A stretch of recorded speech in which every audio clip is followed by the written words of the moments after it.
This is Specs O'Keefe, sitting inside a Pennsylvania interrogation room. He's mentally exhausted, cornered by federal investigators on a burglary charge. Underneath that silent exterior, he is crumbling. He fears his crew abandoned him.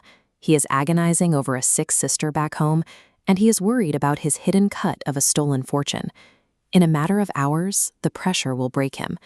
His confession will unravel the architects behind the robbery that embarrassed the FBI for years. To see why, we have to look at how the crime was built.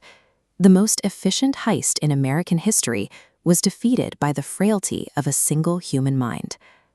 In 1950s Boston, the Brink's armored security headquarters had a reputation as an impregnable fortress, trusted by banks to protect millions in cash. Tony Pino was a small-time criminal from the North End, pulling low-level jobs with his relatives. He wanted his name in the papers. Tony walked through the front doors of the headquarters in broad daylight, disguised as a spark plug salesman, to investigate. Looking at this vault door, security appears formidable, but Tony noticed this was the only protected area in the building. Elsewhere, he found unlocked doors, saw relaxed guards, and exposed cash bags. The company relied on its own reputation for protection. Because the public believed Brink's was impossible to rob, the staff stopped trying to secure it. Tony saw this arrogance as a vulnerability. Tony demanded a level of synchronization usually reserved for military operations. No violence, no noise, and strict discipline. This schematic shows the strategy.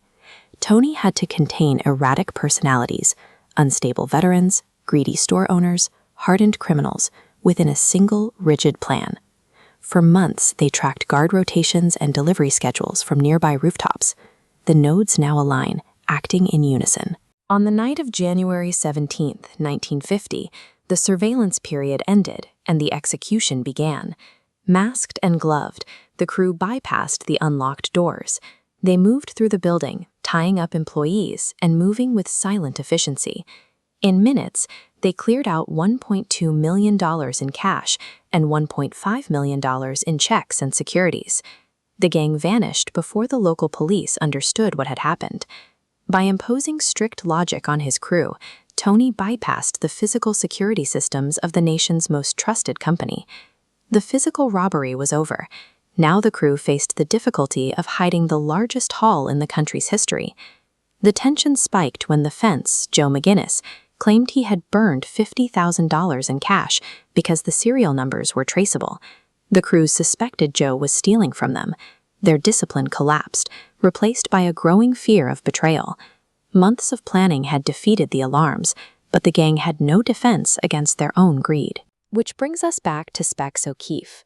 He sat in a Pennsylvania jail, isolated, and convinced his partners had abandoned him.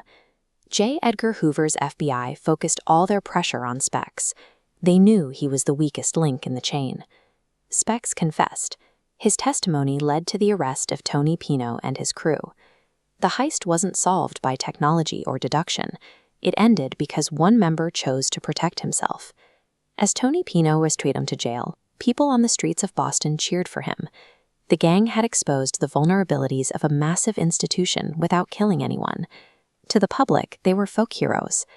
Tony lost the money and his freedom, but he achieved the notoriety he wanted. Even a teenager told him he was the greatest thief who ever lived.